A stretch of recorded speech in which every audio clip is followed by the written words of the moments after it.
NEET biology channel में आपका हार्दिक स्वागत है। आज से अपन शुरू कर रहे हैं डीपीपी यानी डेली प्रैक्टिस पेपर।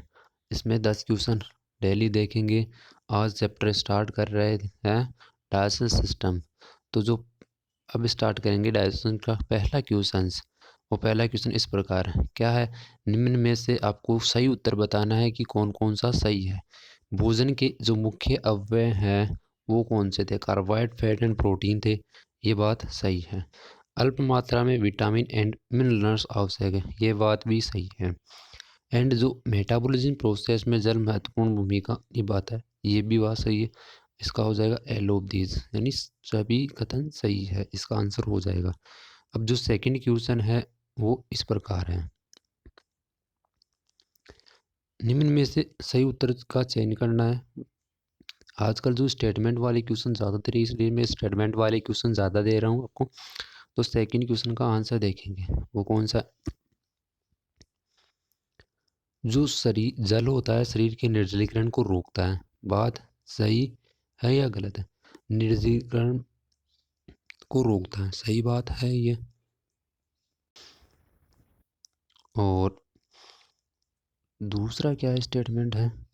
शरीर जल जल शरीर के निर्जलीकरण में सहायक नहीं होता है, रोकता है, सहायक नहीं होता। ये स्टेटमेंट रोंग है। जो डाइजेस्ट सिस्टम होता है वो पाचन को यांत्रिक व केमिकल मेथड से पूर्ण करता है, इसमें करना नहीं करता है। ये स्टेटमेंट गलत है। जो पाचन होता है वो सरल से जटिल में रूपांतरण नहीं होता है, जटिल से सरल पदार्थों में रूपांतरण होता है। ये बात गलत है। तो इसका आंसर हो जाएगा फर्स्ट। अब से थर्ड क्वेश्चन कौन सा है? वो ही है कि कौन सा स्टेटमेंट सही है या सही उत्तर का चयन करना है। अब इसमें क्या है, जो पहला है स्टेटमेंट है वो कौन सा है? डाइजेस्ट सिस्टम होता है, उसमें आहार नाल व सहायक ग्रंथियाँ होती है। ये बात सही है कि जो डाइजेस्ट सिस्टम था उसमें आहार नाल और सहायक ग्रंथियाँ उपस्थित थी। भोजन से ऊर्जा व कई कच्चे कायिक पदार्थ प्राप्त होते हैं जो ग्रोथ एंड टिश्यू यानी वृद्धि और ऊतकों की मरम्मत में के काम आते हैं। ये बात सही है। एनसीईआरटी की लाइन से बनाई गई क्वेश्चन सही है। और जो तीसरा स्टेटमेंट है, शरीर भोजन में उपलब्ध जैव रसायनों को उनके मूल रूप में उपयोग नहीं करता है। नहीं करता है क्या? मूल रूप में उनको उपयोग नहीं करता, बल्कि वो देखते हैं अपन जैसे कि जटिल कार्बोहाइड्रेट को डाइसैकेराइड में कन्वर्ट करना वो थे। तो इसलिए ये स्टेटमेंट भी सही है और सभी के सभी स्टेटमेंट सही है। अब जो नेक्स्ट क्वेश्चन है वो कौन सा है देखते हैं। आहार नाल का सही क्रम बताना है।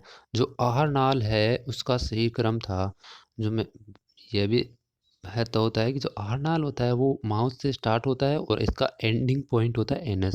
तो इसका जो हो जाएगा थर्ड हो जाएगा। ह्यूमन में टीथ के लिए यानी दांत के लिए सही कथन बताना है। जो ह्यूमन का टीथ होता है वो थिकोडोंट एंड हेटेरोडोंट होता है, यानी गर्तदंती और विषमदंती होता है। डाइफाइडोंट यानी द्विबारदंती एंड मोनोफाइडोंट। ये भी बात सही है क्योंकि इसमें कुछ जैसे एक जो अडल्ट का 21-23 डिवाइड बाई 21-23 होता है।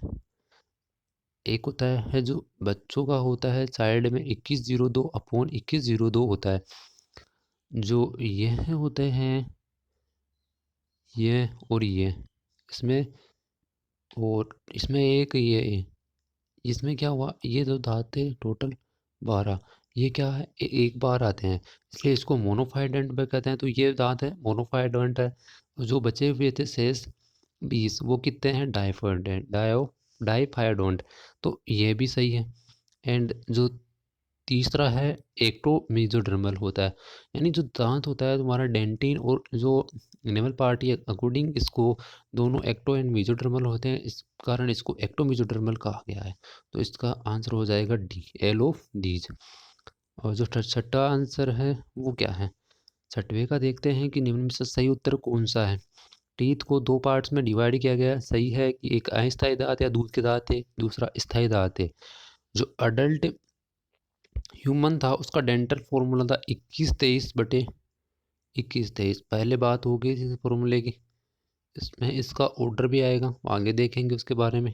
जैसे ICPM प्रीमोलर एंड मोलर, इस प्रकार का इनका ये ऑर्डर होता है। और मुख में कई दांत व एक मस्कुलर जीभ होती है, सही है। दांत 32 होते हैं ना, 32, वो क्या हुआ, कई हो गए। और एक जीभ होती है, वो पेशती जीभ होती है, स्वतंत्र रूप से गति करती है। और इनेमल टीथ की कठोर सतह होती है, दांत की कठोर सतह होती है इनेमल। और शरीर की सतह, जैसे ह्यूमन बॉडी की जो कठोरतम पार्ट होता है जंतु होगा, वो भी एक तरह से इनेमल ही होता है। तो सभी कथन सही है। नेक्स्ट क्वेश्चन कौन सा है, टीथ का जबड़े में बने एक सांचे में स्थित रहने की जो व्यवस्था होती है वो क्या कहलाती है। यह एंशियाटिक स्टेटमेंट, इसका डायरेक्ट आंसर थीकोडोंट या गर्ददंती। इसकी जो गर्ददंती होती है वो उसकी डेफिनेशन होती है। 8वां क्वेश्चन है, जीभ के लिए क्या है, सही कथन बताना या सही उत्तर का चयन करना है। एडल्ट ह्यूमन में 32 दांत होते हैं, ये स्टेटमेंट सही है, लेकिन जीभ के लिए ये स्टेटमेंट क्या है, गलत है। वैसे तो स्टेटमेंट सही है, लेकिन जीभ के संदर्भ में, टंग के संदर्भ में ये क्या है, गलत है। मुख गुहा में एक मस्कुलर जीभ होती है, बात वही थी, वो स्वतंत्र थी। और जो फ्रेनुलम था उस द्वारा मुख गुहा की आधार से जुड़ी होती है, यह सही है। तो इसका आंसर हो जाएगा बी एंड सी, डी। जो टर्मिनल सर्कस होती है वो वी आकार की होती है, उल्टे वी आकार की, जो जीभ को ऊपरी भाग, अग्रमुखी भाग व पश्चकर्षणीय भाग में बांटती है। ये थोड़ा एक्स्ट्रा है एनसीईआरटी से, लेकिन कभी कभार पूछ लेता है कि टर्मिनल सर्कस क्या होता है। तो याद रख लेना कि ये उल्टे वी आकार की कहाँ से होती है। ये फ्रेनुलम और जो टर्मिनल सर्कस होते हैं ना, वो जीभ को, मतलब क्या बोलते हैं, जीभ को कंट्रोल करने का, अटैच करने का काम करती है। और जो नोवा क्वेश्चन है, निम्न में से सही उत्तर बताना है। कौन सा है सही उत्तर, निम्न में से सही उत्तर है, टंग स्वतंत्र रूप से घूमने योग्य एक पेशीय अंग। मैंने बताया था कि एक पेशीय, जो पेशीय ऑर्गन है टंग, और ये स्वतंत्र रूप से घूमने लायक होती है, घूम सकती है, कहीं किधर भी घूम सकती है। और टंग की ऊपरी सतह पर छोटे छोटे उभार के रूप में पेपिले होते हैं, सही है ये। कुछ पेपिले होते हैं उस पर टेस्ट बड होते हैं, ये स्टेटमेंट भी सही है। तो सभी के सभी सही हैं। तो सही है ना, डी आंसर आ गया इसका। अब जो नेक्स्ट क्वेश्चन है तुम्हारा 10वां, वो देख लेते हैं। लास्ट क्वेश्चन है आज का। इसमें क्या है कि वायु और भोजन दोनों का उपयुक्त पथ के लिए सही कथन है। फेरिंग्स, ये सही है, लेकिन आगे स्टेटमेंट पढ़ लो। मुख जिसमें ओपन होती है, मुख जिसमें ओपन होती है, मुख मतलब मुख कहाँ पे ओपन होती है, फेरिंग्स में होती है। तो ए व बी बोथ करेक्ट है, तो इसका आंसर हो जाएगा सी। ये एनसीईआरटी से रिलेटिव क्वेश्चंस है। वीडियो को पूरा अंत तक देखने के लिए धन्यवाद। ऐसे ही क्वेश्चन और देखने के लिए चैनल को सब्सक्राइब करें, वीडियो को लाइक एंड शेयर करें। थैंक यू दोस्तों।